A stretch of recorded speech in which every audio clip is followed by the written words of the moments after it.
News, सच जरूरी है। नमस्कार, मैं हूं मीनल और आप देख रहे हैं एमएनएस न्यूज टीवी। स्वागत है आपका शाम की खबरों में। तो चलिए डालते हैं नजर आज की मुख्य हेडलाइंस पर। रेजा सिद्दीकी डार्क वेब में था सक्रिय, पूछताछ में नागपुर पुलिस के सामने किया कबूल। अदालत ने 2 दिन बढ़ाई कस्टडी। तूफानी बारिश से धान भीगा, मुआवजे की मांग को लेकर किसानों का संघर्ष। सेंट्रल जेल का आरोपी मेडिकल अस्पताल से फरार, पुलिस सतर्क। और अब इसी के साथ आगे बढ़ते और देखते हैं सारी खबरों को विस्तार से। देश विरोधी गतिविधियों में संलिप्तता के आरोप में गिरफ्तार किए गए कथित पत्रकार और एक्टिविस्ट रेजाज सिद्दीकी की जांच में एक बड़ा खुलासा हुआ है। प्रारंभिक डिजिटल जांच में सामने आया है कि सिद्दीकी डार्क वेब पर सक्रिय था और इसी मंच का उपयोग करते हुए वो कथित तौर पर भड़काऊ टिप्पणियां और देश विरोधी विचार साझा करता था। 2 दिन पहले ही एटीएस की टीम ने उससे पूछताछ की। स्टेट एटीएस ने उससे जब्त किए गए डिजिटल उपकरणों को अब साइबर फॉरेंसिक जांच के लिए भेज दिया है। इन उपकरणों में मौजूद डेटा की बारीकी से जांच की जा रही है ताकि उसकी ऑनलाइन गतिविधियों पर पूरा विवरण सामने लाया जा सके। रविवार को पुलिस हिरासत की अवधि समाप्त होने पर सिद्दीकी को अदालत में पेश किया गया, जो अदालत ने उसकी पुलिस रिमांड 2 दिन और बढ़ा दी। पुलिस सूत्रों के अनुसार जांच अधिकारी अब डार्क वेब पर सिद्दीकी द्वारा की गई गतिविधियों की प्रकृति और उनकी पहुंच की गहराई से प्रारंभिक डिजिटल जांच में सामने आया है कि सिद्दीकी डार्क वेब पर सक्रिय था और इसी मंच का उपयोग करते हुए वो कथित तौर पर भड़काऊ टिप्पणियां और देश विरोधी विचार साझा करता था। 2 दिन पहले ही एटीएस की टीम ने उससे पूछताछ की। स्टेट एटीएस ने उससे जब्त किए गए डिजिटल उपकरणों को अब साइबर फॉरेंसिक जांच के लिए भेज दिया है। इन उपकरणों में मौजूद डेटा की बारीकी से जांच की जा रही है ताकि उसकी ऑनलाइन गतिविधियों पर पूरा विवरण सामने लाया जा सके। रविवार को पुलिस हिरासत की अवधि समाप्त होने पर सिद्दीकी को अदालत में पेश किया गया, जो अदालत ने उसकी पुलिस रिमांड 2 दिन और बढ़ा दी।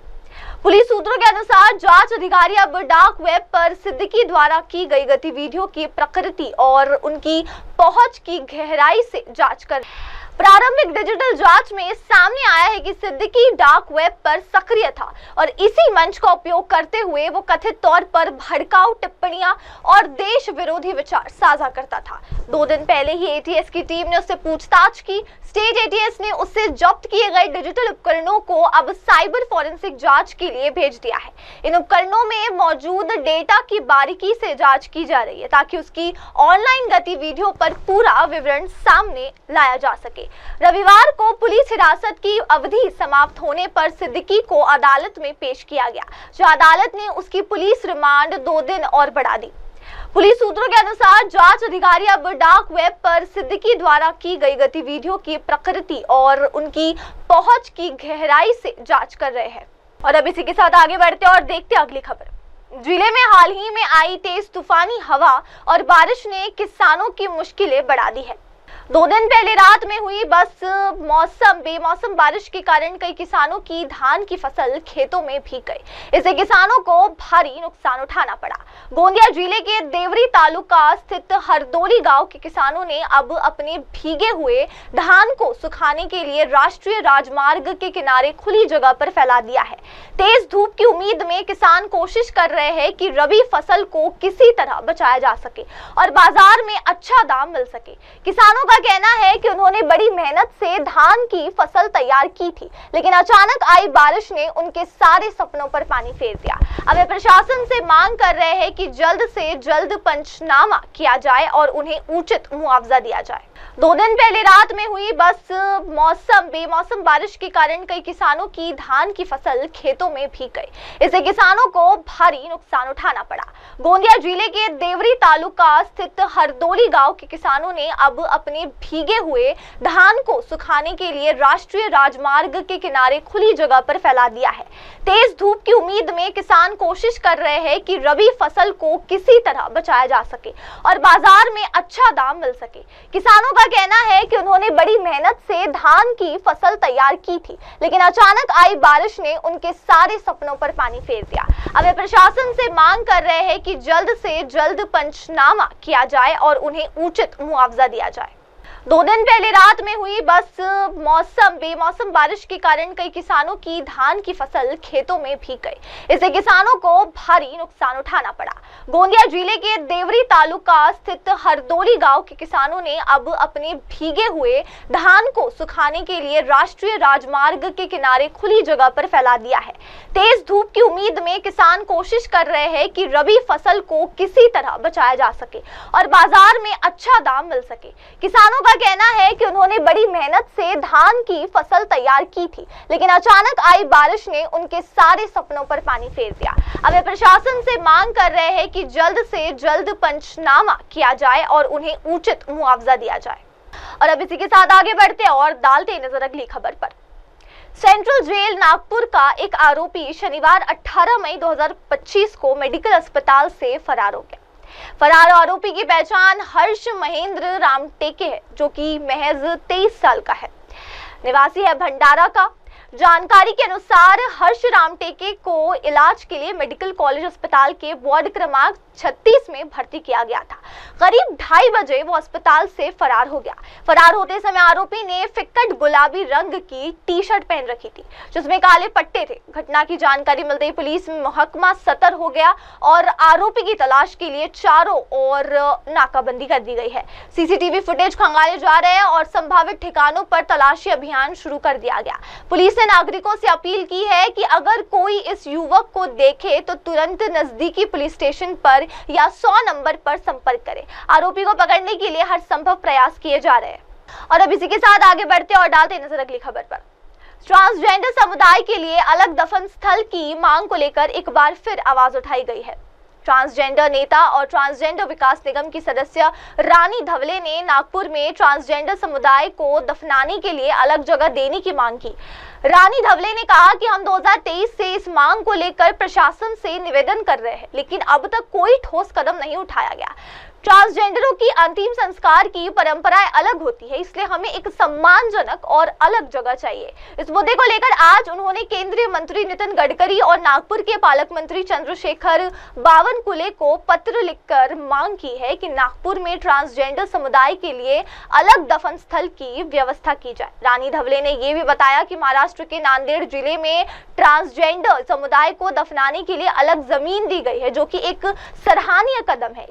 उसी तर्ज पर अब नागपुर में भी ऐसी व्यवस्था की जानी चाहिए। फिलहाल नागपुर शहर में 250 से 300 ट्रांसजेंडर व्यक्ति रहते हैं और समुदाय को उम्मीद है कि उनकी ये मांग जल्द ही सुनी जाएंगी और सम्मानजनक अंतिम संस्कार के लिए उचित स्थान उपलब्ध कराया जाएगा।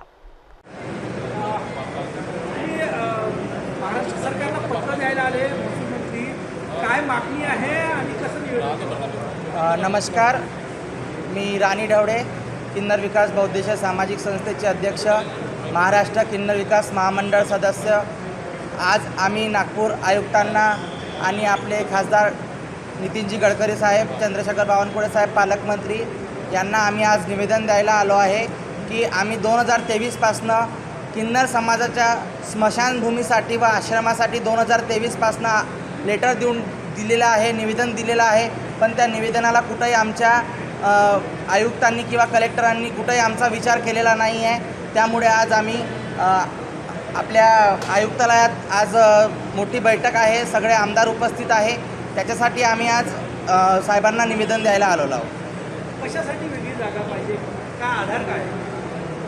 आमच्या सगळ्यांना माहिती आहे की किन्नर समाजाचा अंत्यविधी वेगळ्या पद्धतीनं होत असते आणि त्याच कारणास्तव आम्हाला किन्नर समाजासाठी स्मशानभूमीसाठी आम्ही अलग जागा मागितलेली आहे आणि आमच्या समाजासाठी जे आश्रम पाहिजे त्या आश्रमासाठी पण जागेची आम्ही मागणी करायला आलेलो आहोत। आम्ही आता गेल्या रविवारी जो जनता दरबार होता, आम्ही फडणवीस साहेबांना भेटलो। फडणवीस साहेबांना भेटून आम्ही निवेदन दिलं। साहेबांनी त्याच्यावरती एकदम पॉझिटिव्ह लक्ष देऊन सांगितलं की आम्ही नक्की करण्याचा प्रयत्न करू। आज आम्ही इथे पण आलेलो आहे, गडकरी साहेब आणि बावनकुळे साहेब आणि चौधरी साहेब पण उपस्थित आहे, त्यांना पण देऊ आणि त्यांच्या कडून काय अपेक्षा आम्हाला म्हणजे काय मार्गदर्शन मिळते ते बघू।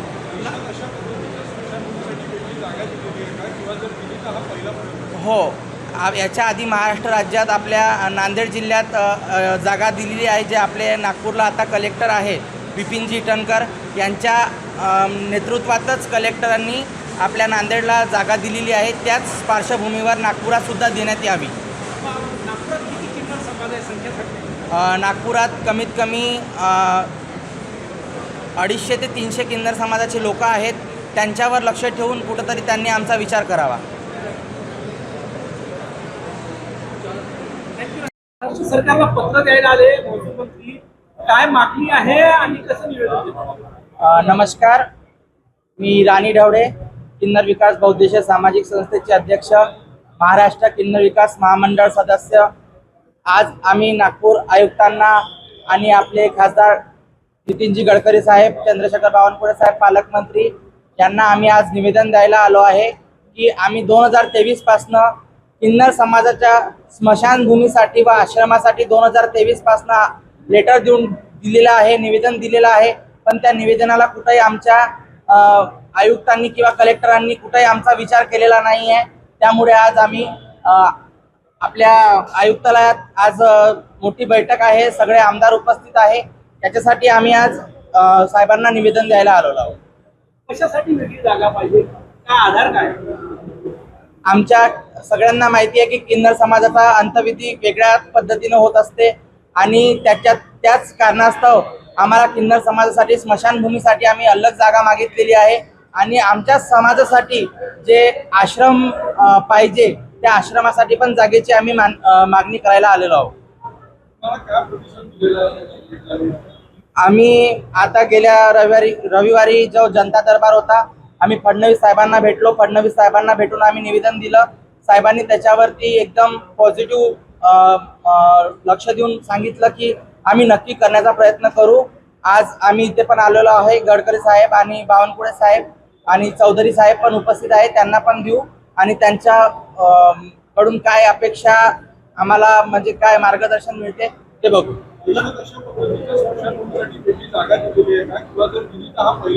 हो, याच्या आधी महाराष्ट्र राज्यात आपल्या नांदेड जिल्ह्यात जागा दिलेली आहे. जे आपले नागपूरला आता कलेक्टर आहे विपिनजी इटनकर यांच्या नेतृत्वातच कलेक्टरांनी आपल्या नांदेडला जागा दिलेली आहे. त्याच पार्श्वभूमीवर नागपुरात सुद्धा देण्यात यावी. नागपुरात किती किन्नर समाज आहे संख्या सांगते? नागपुरात कमीत कमी 250 ते 300 किन्नर समाजाचे लोक आहेत. त्यांच्यावर लक्ष ठेवून कुठंतरी त्यांनी आमचा विचार करावा. धन्यवाद. और अब देखते अगली खबर। भारत और पाकिस्तान के बीच 8 मई को युद्ध विराम पर हस्ताक्षर हुए थे। हालांकि दोनों देशों की ओर से हमले बंद हो गए, लेकिन दोनों देशों के बीच तनाव अभी भी कम नहीं हुआ है। पाकिस्तान को लेकर भारत में जबरदस्त गुस्सा दिख रहा है, वहीं अब इसका असर अब क्रिकेट के मैदान पर भी देखने को मिल रहा है। एक न्यूज चैनल के मुताबिक भारतीय टीम आगामी पुरुष एशिया कप 2025 नहीं खेलेगी। खबर यह भी है कि भारतीय क्रिकेट कंट्रोल बोर्ड बीसीसीआई ने एशियाई क्रिकेट परिषद के मौखिक रूप से सूचित कर दिया है कि वो इस कप की मेजबानी भी स्वीकार नहीं करेगा। हालांकि बीसीसीआई ने अभी तक इस खबर की पुष्टि नहीं की। हालांकि अगर ऐसा है तो कहा जा रहा है कि बीसीसीआई का ये फैसला क्रिकेट जगत और इसके परिणाम स्वरूप पाकिस्तान के लिए बड़ा झटका होगा। भारत महिला इमर्जिंग टीम एशिया कप 2025 में भी भाग नहीं लेगा। ये कप अगले महीने श्रीलंका में आयोजित किया जाएगा। महिला इमर्जिंग टीम एशिया कप रद्द कर दिया गया है क्योंकि भारत इस टूर्नामेंट में भाग नहीं लेगा। कहा जा रहा है कि सितंबर में होने वाले पुरुष एशिया कप के आयोजन को लेकर अंतिम फैसला एसीसी की बैठक में लिया जाएगा। पाकिस्तान को लेकर भारत में जबरदस्त गुस्सा दिख रहा है, वहीं अब इसका असर अब क्रिकेट के मैदान पर भी देखने को मिल रहा है। एक न्यूज चैनल के मुताबिक भारतीय टीम आगामी पुरुष एशिया कप 2025 नहीं खेलेगी। खबर यह भी है कि भारतीय क्रिकेट कंट्रोल बोर्ड बीसीसीआई ने एशियाई क्रिकेट परिषद के मौखिक रूप से सूचित कर दिया है कि वो इस कप की मेजबानी भी स्वीकार नहीं करेगा। हालांकि बीसीसीआई ने अभी तक इस खबर की पुष्टि नहीं की। हालांकि अगर ऐसा है तो कहा जा रहा है कि बीसीसीआई का ये फैसला क्रिकेट जगत और इसके परिणाम स्वरूप पाकिस्तान के लिए बड़ा झटका होगा। भारत महिला इमर्जिंग टीम एशिया कप 2025 में भी भाग नहीं लेगा। ये कप अगले महीने श्रीलंका में आयोजित किया जाएगा। महिला इमर्जिंग टीम एशिया कप रद्द कर दिया गया है क्योंकि भारत इस टूर्नामेंट में भाग नहीं लेगा। कहा जा रहा है कि सितंबर में होने वाले पुरुष एशिया कप के आयोजन को लेकर अंतिम फैसला एसीसी की बैठक में लिया जाएगा। पाकिस्तान को लेकर भारत में जबरदस्त गुस्सा दिख रहा है, वहीं अब इसका असर अब क्रिकेट के मैदान पर भी देखने को मिल रहा है। एक न्यूज चैनल के मुताबिक भारतीय टीम आगामी पुरुष एशिया कप 2025 नहीं खेलेगी। खबर यह भी है कि भारतीय क्रिकेट कंट्रोल बोर्ड बीसीसीआई ने एशियाई क्रिकेट परिषद के मौखिक रूप से सूचित कर दिया है कि वो इस कप की मेजबानी भी स्वीकार नहीं करेगा। हालांकि बीसीसीआई ने अभी तक इस खबर की पुष्टि नहीं की। हालांकि अगर ऐसा है तो कहा जा रहा है कि बीसीसीआई का ये फैसला क्रिकेट जगत और इसके परिणाम स्वरूप पाकिस्तान के लिए बड़ा झटका होगा। भारत महिला इमर्जिंग टीम एशिया कप 2025 में भी भाग नहीं लेगा। ये कप अगले महीने श्रीलंका में आयोजित किया जाएगा। महिला इमर्जिंग टीम एशिया कप रद्द कर दिया गया है क्योंकि भारत इस टूर्नामेंट में भाग नहीं लेगा। कहा जा रहा है कि सितंबर में होने वाले पुरुष एशिया कप के आयोजन को लेकर अंतिम फैसला एसीसी की बैठक में लिया जाएगा। अब देखते हैं अगली खबर। महाराष्ट्र राज्य कृषि सहायक संघ ने अपनी विभिन्न लंबित एवं न्याय संगत मांगों के निराकरण के लिए 5 मई 2025 से चरणबद्ध आंदोलन की शुरुआत की थी, लेकिन शासन प्रशासन की ओर से कोई ठोस प्रतिक्रिया न मिलने पर संघ ने 15 मई से पूरे राज्य में बेमियादी काम बंद आंदोलन शुरू कर दिया। संघ के पदाधिकारियों के अनुसार बार बार निवेदन और चर्चा के बावजूद प्रशासन ने कृषि सहायकों की समस्याओं को गंभीरता से नहीं लिया, जिससे विभागीय कर्मियों में भारी रोष है। संघ का कहना है कि इससे किसानों के कामकाज और विभाग की छवि दोनों पर प्रतिकूल प्रभाव पड़ रहा है। संघ ने 29 अप्रैल 2025 को जिलाधिकारी कार्यालय को पत्र लिखकर अपनी मांगों से अवगत कराया था, लेकिन अब तक कोई ठोस निर्णय नहीं लिया गया। संघ ने साफ कहा कि अगर इस आंदोलन के चलते किसानों के कार्य प्रभावित होते हैं तो इसकी पूरी जिम्मेदारी शासन की होगी। कृषि सहायकों का कहना है कि वे स्वयं भी आंदोलन से दुखी है, लेकिन बार बार अनदेखी के चलते मजबूरीवश ये कदम उठाना पड़ा। संघ ने राज्य सरकार से जल्द सकारात्मक पहल करने की मांग की है, जिससे कृषि सहायक पुनः पूर्ण निष्ठा से किसानों की सेवा में जुट सके। महाराष्ट्र राज्य कृषी सहायक संघटनेने जानेवारी 2025 रोजी विविध मागण्यांसाठी आपले आंदोलन पुकारलं होतं, परंतु माननीय कृषी मंत्री महोदयांनी 10 फेब्रुवारी रोजी आम्हाला आश्वस्त केलं की तुमच्या मागण्या आम्ही सर्व ह्या 15 दिवसामध्ये मंजूर करू, परंतु आमची एकही मागणी त्या ठिकाणी मंजूर झाली नाही। म्हणून आम्ही 5 मे पासून या ठिकाणी विविध आंदोलनाच्या टप्प्यामध्ये आम्ही आंदोलन करत आहोत व आजचा हा आमचा शेवटचा टप्पा आहे की ज्यामध्ये आम्ही 15 तारखेपासून बेमुदत आंदोलन करत आहोत। यामध्ये मागण्या ह्या अतिशय सोप्या आणि सोयीस्कर होत्या, ज्या वारंवार वर्षापासून आमच्या ह्या मागण्या पेंडिंग होत्या, ज्याच्यामध्ये कृषी सहायकाचं पदनामे सहाय्यक कृषी अधिकारी करणे, कृषी सहायकांना इकडे कृषी विभाग डिजिटल होतो पाहत आहे, परंतु कृषी सहायकांना कोणत्याही प्रकारची साधन सामुग्री या ठिकाणी दिल्या जात नाही, त्यामुळे आम्हाला लॅपटॉप देण्यात यावं ही आमची या ठिकाणी प्रमुख मागणी होती। त्याचबरोबर कृषी सेवकांना नियमित कृषी सहाय्यक या पदावर त्यांना नियुक्त करण्यात यावे, अशा विविध मागण्यांसाठी आम्ही आंदोलन पुकारलं होतं, परंतु आमच्या आंदोलनाची या ठिकाणी कोणत्याही प्रकारची दखल न घेतल्यामुळं आम्ही या आजपासून 15 तारखेपासून या ठिकाणी बेमुदत आंदोलन या ठिकाणी सुरू आम्ही केलेलं आहे आणि जोपर्यंत आमच्या मागण्या मान्य होत नाहीत तोपर्यंत हे आमचं आंदोलन कायमस्वरूपी असं सुरू राहणार आहे। और अब इसी के साथ देखते हैं अगली खबर। जिले के रामटेक थाना अंतर्गत आने वाले मनसर कांदरी टोल नाके के पास एक पिकअप वाहन ने एक बाइक सवार को जोरदार टक्कर मार दी। इस टक्कर में बाइक सवार की घटनास्थल पर ही मौत हो गई, जबकि पिकअप चालक घटनास्थल से फरार हो गया। खनोरा ग्राम पंचायत के लाखापुर निवासी संतोष खंडाते साप्ताहिक बाजारों में जाकर समोसा भजिया की दुकान लगाते थे। रविवार रात 11 बजे अपनी दुकान बंद करके अपने घर जा रहे थे। इसी बीच पिकअप चालक ने संतोष खंडाते को जोरदार टक्कर मारकर चेक पोस्ट के बैरियर तोड़कर फरार हो गया। घटना की जानकारी मिलने पर रामटेक पुलिस ने मौके पर पहुंचकर मृतक के शव को विच्छेदन के लिए रामटेक उप जिला रुग्णालय भेजा। पुलिस ने मामला दर्ज कर आरोपी पिकअप चालक की तलाश शुरू कर दी है। इस टक्कर में बाइक सवार की घटनास्थल पर ही मौत हो गई, जबकि पिकअप चालक घटनास्थल से फरार हो गया। खनोरा ग्राम पंचायत के लाखापुर निवासी संतोष खंडाते साप्ताहिक बाजारों में जाकर समोसा भजिया की दुकान लगाते थे।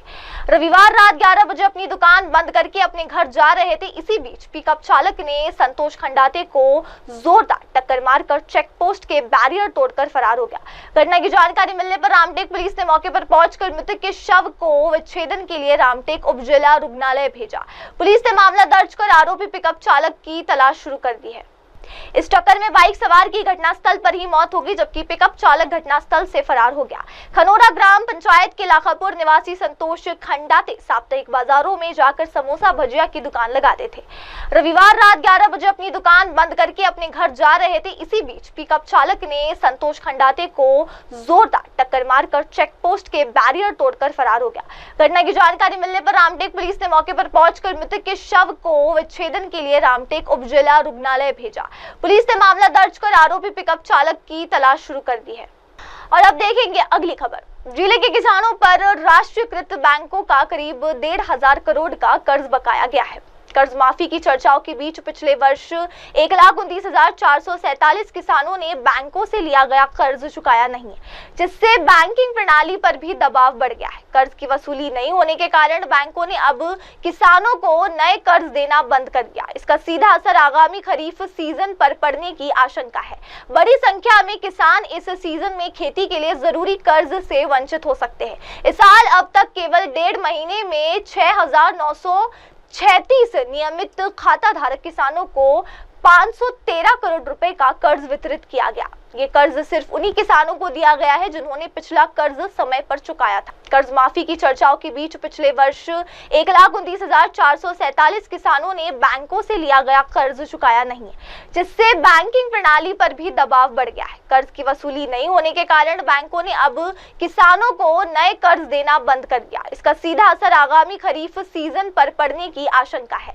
बड़ी संख्या में किसान इस सीजन में खेती के लिए जरूरी कर्ज से वंचित हो सकते हैं। इस साल अब तक केवल 1.5 महीने में 6,936 नियमित खाता धारक किसानों को 513 करोड़ रुपए का कर्ज वितरित किया गया। ये कर्ज सिर्फ उन्हीं किसानों को दिया गया है जिन्होंने पिछला कर्ज समय पर चुकाया था। कर्ज माफी की चर्चाओं के बीच पिछले वर्ष 1,29,447 किसानों ने बैंकों से लिया गया कर्ज चुकाया नहीं है, जिससे बैंकिंग प्रणाली पर भी दबाव बढ़ गया है। कर्ज की वसूली नहीं होने के कारण बैंकों ने अब किसानों को नए कर्ज देना बंद कर दिया। इसका सीधा असर आगामी खरीफ सीजन पर पड़ने की आशंका है।